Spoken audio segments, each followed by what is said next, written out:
మనమందరం పొగాకు గురించి తెలుసు. ప్రతిరోజూ చాలామంది దానిని వాడుతుంటారు. అది ఆరోగ్యానికి హానికరమని తెలిసినా. కాని ఎప్పుడైనా ఆలోచించారా? అంత హానికరమైనది ఎందుకు మనుషులపై ఇంత బలమైన పట్టును కలిగియుంది? ఒకవేళ నేను మీకు చెప్పితే, ఇది ఎప్పుడూ ఒక మొక్క కాదు అని? ఒకవేళ నేను చెప్పితే, ఇది ఒక మహిళతో ప్రారంభమైంది అని? ఎవరూ కోరుకోని ఒక మహిళ. ప్రతి మనిషి తిరస్కరించిన ఒక మహిళ.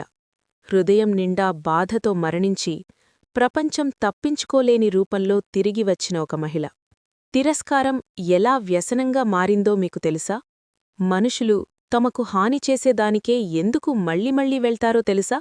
మనము పొగాకు అని పిలిచే దాని వెనక ఉన్న శాపం గురించి తెలుసా?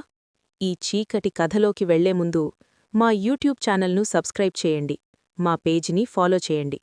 మీ సమర్థనం మాకు చాలా ముఖ్యమైనది. ఇప్పుడు కథలోకి వెళ్దాం. ఈ కథ ఒక చిన్న గ్రామంలో ప్రారంభమవుతుంది. అక్కడ తంబాకు అనే అమ్మాయి ఒక కుటుంబంలో పుట్టింది. ఆ కుటుంబం మొదట ఆనందాన్ని ఆశించింది, కాని క్రమంగా నిశ్శబ్ద నిరాశను మోసుకుపోయింది. ఆమె తండ్రి గౌరవాన్ని అత్యంత ముఖ్యంగా భావించే వ్యక్తి. సమాజం ఒక మనిషిని ఎలా చూస్తుందో అదే అతని విలువ అని నమ్మేవాడు. తంబాకు పుట్టినప్పుడు అతనికి గర్వం, ఆనందం కావాలనిపించింది. కాని ఆమె పెరుగుతున్న కొద్దీ ఆ ఆశలు కూలిపోతూ వచ్చాయి. తంబాకు ఇతర అమ్మాయిలులాగా లేదు. ఆమె ముఖలక్షణాలు అసమానంగా ఉండేవి.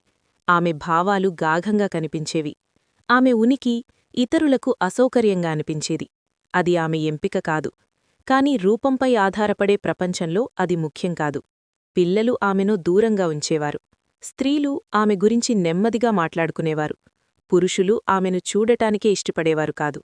ఇంట్లో ప్రేమస్థానంలో నిశ్శబ్దం వచ్చింది. ఆమె తల్లి ప్రేమ చూపించాలనుకుంది. కాని భయం ఎప్పుడూ వెంట ఉండేది. ఎవరూ అంగీకరించని కూతురికి ఏమవుతుందో అనే భయం. ఆమె తండ్రి మాత్రం క్రమంగా దూరమయ్యాడు. ఆమెను కూతురుగా కాకుండా సమస్యగా చూడటం ప్రారంభించాడు. కాలం గడిచే కొద్దీ ఒక నిజం స్పష్టమైంది. తంబాకు పెద్దదవుతోంది. కాని ఆమెను పెళ్లి చేసుకునేవారు ఎవరూ లేరు. ఆ సమాజంలో పెళ్లికాని అమ్మాయి అంటే కేవలం వ్యక్తిగత సమస్య కాదు, అది కుటుంబానికి అవమానం. కాబట్టి ఆమె తండ్రి అన్నీ ప్రయత్నించాడు. అతను కుటుంబాలను ఆహ్వానించాడు. భూమి, డబ్బు, పశువులు, భవిష్యత్తాస్తి అన్నీ ఇస్తానని చెప్పాడు. తన దగ్గర ఉన్నదంతా ఇవ్వడానికి సిద్ధపడ్డాడు. కేవలం ఆమె పెళ్లికోసం. పురుషులు వచ్చారు. ఆమెను చూశారు. మరియు తిరస్కరించారు. కొంతమంది మర్యాదగా, చాలామంది కాదు. వారు నవ్వారు, అవమానించారు. కొందరు ఇలా కూడా అన్నారు, ఇంత డబ్బున్నా ఇది అంగీకరించలేం.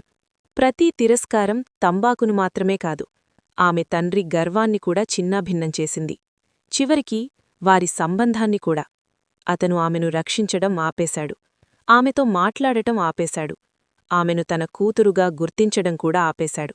ఒకరోజు కోపంతో, అవమానంతో ఇలా అన్నాడు, నువ్వు పుట్టకపోతే నా జీవితం సులభంగా ఉండేది. ఆ మాటలు తంబాకు మనసులో ఎప్పటికీ మిగిలిపోయాయి. అదే రోజు ఆమె లోపల ఏదో విరిగిపోయింది. ఆమె ఏడవలేదు, అరవలేదు. ఆమె మారిపోయింది. మొదట ఆమెకు ఇంకా ఆశ ఉంది. ఎక్కడో ఎవరో తనను అర్థం చేసుకుంటారని నమ్మింది. కాని ఆ ఆశ కూడా ఒకరోజు ముగిసింది. ఒక ప్రయాణికుడు గ్రామానికి వచ్చాడు.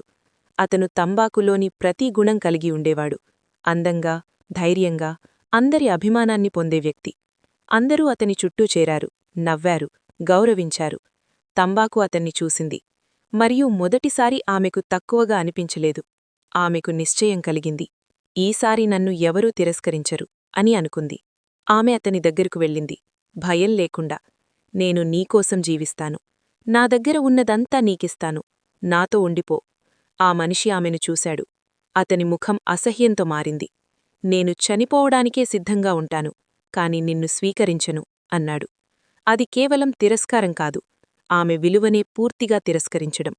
ఆ క్షణం ఆమె హృదయాన్ని మాత్రమే కాదు, ఆమె ప్రేమపై ఉన్న చివరి నమ్మకాన్ని కూడా తుడిచివేసింది. తంబాకు కొంతసేపు నిశ్శబ్దంగా నిలిచింది. తర్వాత చిరునవ్వు నవ్వింది. నన్ను ఎవరూ ప్రేమించకపోతే నన్ను ఎవరూ వదలలేని దానిగా మారుస్తాను అని నెమ్మదిగా అనుకుంది. అదే రాత్రి ఆమె గ్రామాన్ని వదిలి వెళ్ళిపోయింది. ఎవరూ ఆపలేదు. ఎవరూ గమనించలేదు.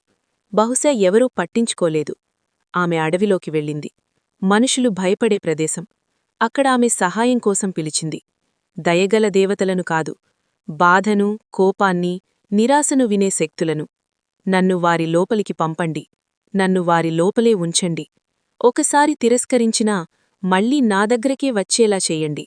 అడవి నిశ్శబ్దమైంది. తర్వాత ఒక స్వరం వినిపించింది. నీ కోరిక నెరవేరుతుంది, కాని విను. నిన్ను ఎవరూ ప్రేమించరు. నిన్ను వాడుతారు, కోరుతారు, కాని హృదయంతో ఎంచుకోరు.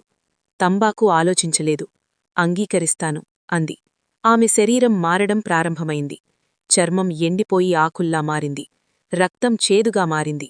ఆమె శ్వాస ఒక మత్తైన వాసనగా మారింది. ఆమె నేలపై పడిపోయింది. ఆమె పడిన చోట ఒక మొక్క పెరిగింది. అదే పొగాకు. కొన్ని రోజుల తర్వాత అదే ప్రయాణికుడు తిరిగి అక్కడికి వచ్చాడు. ఆ మొక్క అతని దృష్టిని ఆకర్షించింది. ఆకులు తీసుకున్నాడు. ఎండబెట్టాడు. కాల్చాడు. లోపలికి పీల్చాడు. మొదట కాలింది. తర్వాత శాంతి ఇచ్చింది. తర్వాత మళ్లీ పిలిచింది. మళ్ళీ, మళ్ళీ, మళ్ళీ. అతను దాన్ని ప్రేమించలేదు, కాని వదలలేకపోయాడు. ఆ మొక్క వ్యాపించింది. ఒకరి నుండి మరొకరికి. అలవాటుగా మారింది. అలవాటు నుండి అవసరంగా మారింది. ప్రజలకు అది హానికరమని తెలుసు. యైనా వదలలేరు. తంబాకు తన కోరికను సాధించింది. ఆమె మనుషులలోకి ప్రవేశించింది. వారి లోపలే నిలిచింది. ప్రతిరోజూ గుస్తుపెట్టుకున్నారు. కాని ఎప్పుడూ ప్రేమించలేదు. కేవలం వ్యసనం, కేవలం అవసరం, కేవలం వినియోగం. అదే తంబాకు శాపం.